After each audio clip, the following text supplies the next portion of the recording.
right, welcome to Cohen in the City, the Suburban On Air. And today we're talking about a very interesting project that's happening at John Molson School for Business. February 28th till March the 6th, the John Molson Undergraduate Case Competition is taking place. Teams from across the country will be participating. But this year, it's online due to the pandemic. Joining me is President Charles Roy, Vice President of PR and Sponsorship, Vanessa Dion, and a board member and a judge, George Baluzakis, joining us as well. So thanks for joining me today. Appreciate it. Well, thanks for having us. Thank you. Yeah, we're super happy to be here. Terrific. So first of all, I'm going to start with you, Charles. 12 years this competition has been going on, and it's the largest undergrad competition of its kind in the world. But you had to shift online. When was that decision made? So that decision was made last summer. It really wasn't a decision that was taken lightly. We had a lot of thought that went into it. Of course, if we look at the situation right now, it's pretty obvious that it's good that it's online. But back in the summer, it was still very, very unknown. So we kind of took a gamble back in the summer and we said, you know what, we want to provide a safe and an innovative experience for all our delegates from all around the world. And we don't really want to jeopardize anyone's health by assuming that we'll be able to do it in person. So we took the decision a while ago. So we took in the summer, we said, you know what, let's do a really fun and a brand new competition this year. Let's make it fully online. And we've been working for about like 6 or 7 months now towards this online competition. Vanessa, for someone who doesn't know what a case competition is, can you explain what is a case competition? Yes, of course. So a case competition is where schools send their participants, a team of participants with a faculty advisor, to come here, compete, and basically participate in an academic case where they have to solve a real-life business problem in 3 hours and then present their solution to a panel of judges. So that is what essentially is a case competition.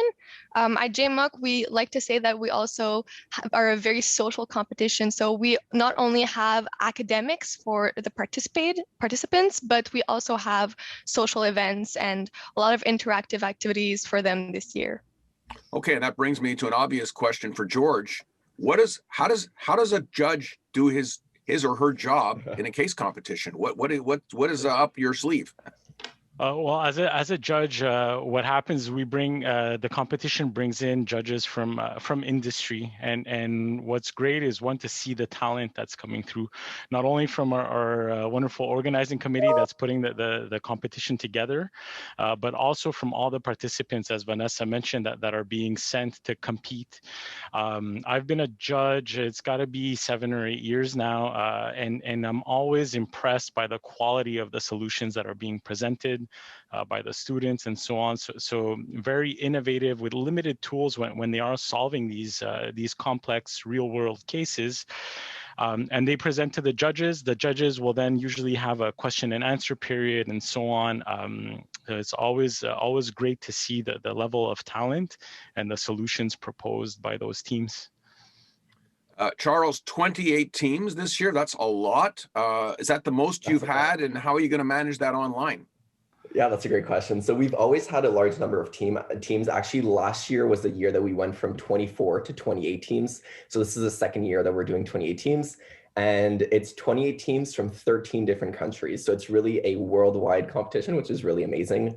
And I mean, doing it online this year brings a lot of challenge because, of course, when we're dealing with teams from all around the world, that means we're dealing with a lot of different time zones. So usually everyone would be gathered in person in Montreal. But of course, because of the situation, this year we need to manage time zones ranging from Australia all the way to the west coast of North America. So we have a pretty wide kind of time zone to go with. So that means we're going to be running events throughout the night for the schools that are in Asia and in Australia as well. So it's definitely a lot more logistical planning, scheduling this year just because of the time zones. But it's really interesting that we've managed to pull off this whole competition online. So as I said before, we really started from scratch. Like usually it's our 13th edition and it's always been a very similar competition. But this year we really redid everything from the rules of the competition to the format to how we do the events. So it's really a lot of innovation this year and a lot of new great components. Vanessa, you're vice president of PR and sponsorship. How busy and how difficult may have it been to do the sponsorship part during a pandemic? My role doesn't only consist of sponsorship. I can start there. I think my main role consists of really taking care of the PR, especially this year since we're online. Everybody's online. So making sure that people know about the competition, that articles are written, that we have the most viewership that we can get this year especially, but also in terms of sponsorship, my role takes care of the in-person sponsorship during the competition. So this year that has not really been possible. I think this part of the sponsorship where we bring in a new sponsor every year is my colleague Jeremy, who takes care of this. He's VP Corporate Relations, and a great kudos to him. He is amazing. So definitely it has modified my role this year with the whole online virtual world we have. George, I see that if I read correctly, that there's a 24-hour competition. What does a judge have to do? Drink lots of coffee? How do the judges handle that? So the beauty is that pressure doesn't fall on the judges themselves, and actually the judges hear the case out, and the 24 hours means is the teams that are participating have 24 hours to complete that case and analyze and pitch a solution.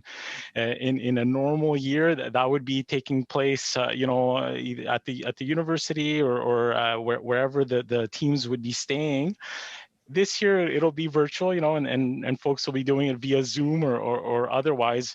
The echoes I hear of that case, it's a very exhilarating moment for the teams, right? And it's an opportunity for the teams to really throw everything they've got at that case, because they have access to a variety of tools, internet, so they can really tailor their solution and personalize it to whatever case is being faced. Of course, 24 hours, I think the teams are often encouraged to get some rest before they do get in front of the judges and pitch to be at the top of their game. But then as a judge, it's really about understanding the case, hearing the solution, challenging as well based on each of their experience in the Q&A period, and then the difficult decision of choosing a winner. When it's head to head and so on, it's always difficult because of that, again, the quality of the solutions that are being brought forward to see, okay, how do you place this team on top of that team? It's always a challenge and generates a lot of discussion within the judging panels. I'm glad I asked you the question, because I wouldn't have guessed the answer for that one. Charles, how do you handle the socializing? Because I'm sure that's one thing that's greatly missed this year, the one-on-one contact with all these people from all over the world. How do you switch it up now that you're online? Yeah, no, great question. And that's a pretty good question that we had also at the beginning, but we really wanted to make sure to maintain not only the academic spirit of JMUC, but also the networking and the social aspect, because it's much more than just doing cases.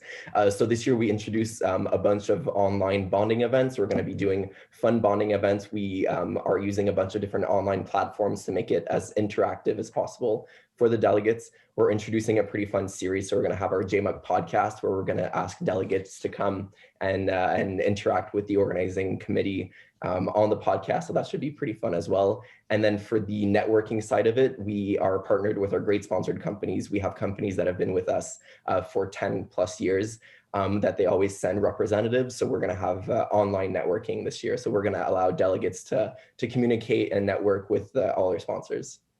Okay, Vanessa, a question I'm asking a lot of students when I interview them for different things. So I'll ask you the same one.